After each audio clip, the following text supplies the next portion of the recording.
Tervetuloa kanavalleni. Olet vielä sitä sun parasta elämääsi, jos ei niin. Olet tullut oikeaan paikkaan, ja olet nuori henkilö, koska mä yritän auttaa nuoria jotenkin elämään vähän paremmin elämään, jos parempaa elämää. Ainakin jos tuntee, että elämä on merkityksetöntä ja niin. Että saisi jotain merkitystä siihen.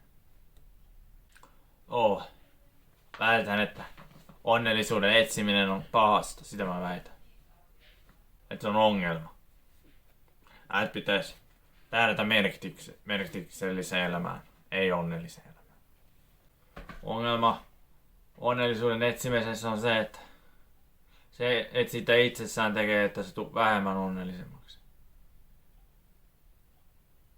Sen tavoitteleminen tekee, että se on vähemmän onnellinen.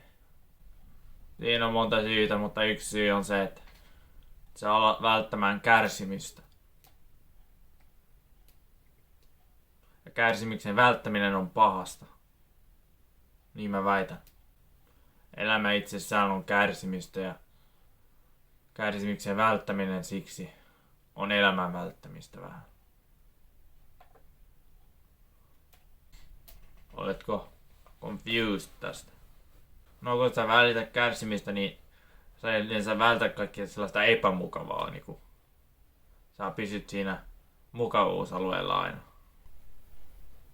Ja se yleensä tekee sitten, että sä et oikein elä täysillä. Sä vältät sitä, mitä on pelottavaa. Ja niin sosiaalisia tilanteita ehkä sä vältät. Tai suhteessa sä vältät jotain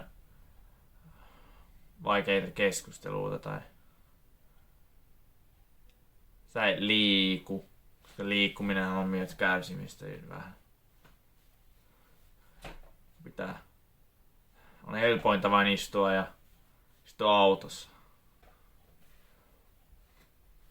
Yleensä se on silloin, kun menee mukavuusalueen ulkopuolelle, kun elämä tuntuu aika merkitykselliseltä. Ja myös tunnee itsensä eläväksi silloin. Kärsimyksen välttäminen ja myös vain huoneessa istuminen tekee ihmisen hauraaksi. Sitten kun tulee jotain vaikeita, niin sitten ei yhtään kestä sitä.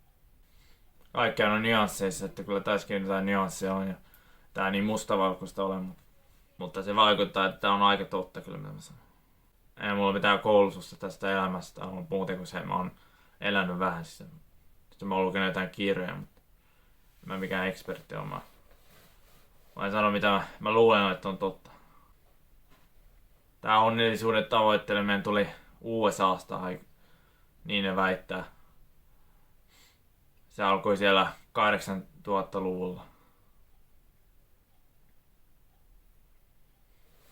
Ennen sitä niin ei saanut edes näyttää mitään iloa, vaan oli aika melankoliset normit niin, että ei pitänyt olla liian iloinen, mutta sitten se muuttui. Syystä tai toisesta. Miten sitten saa elämän enemmän merkitystä, ettei vain tähtää siihen onnellisuuteen. Mä sain Mark Mansonilta ja se vaikuttaa hyvältä. Se vaikuttaa hyvältä life adviceilta. Se, että pitää valita minkä takia haluaa kärsiä. Miettiä, mikä on niin tärkeää, että sen arvoista on kärsiä. Mikä on niin tärkeää, että sen arvoista, että siinä kannalta tarvitsee kärsiä. Sitten elämä alkaa tuntua paremmalta ja enemmän merkityksettömältä. Merkitykseliltä. Arvot on myös tärkeitä, että seuraa niitä. Yleensä se on niin, että se mitä arvostaa eniten on se, mikä on vaikein saada. Että jos sä arvostat jotain erittäin paljon, niin se on yleensä vaikea elää sen kanssa tai elää sen arvon perustana. Toivottavasti sä jotain irti tästä videosta edes. Kiitos kun katsoit. Painit se subscribe-buttoni, jossa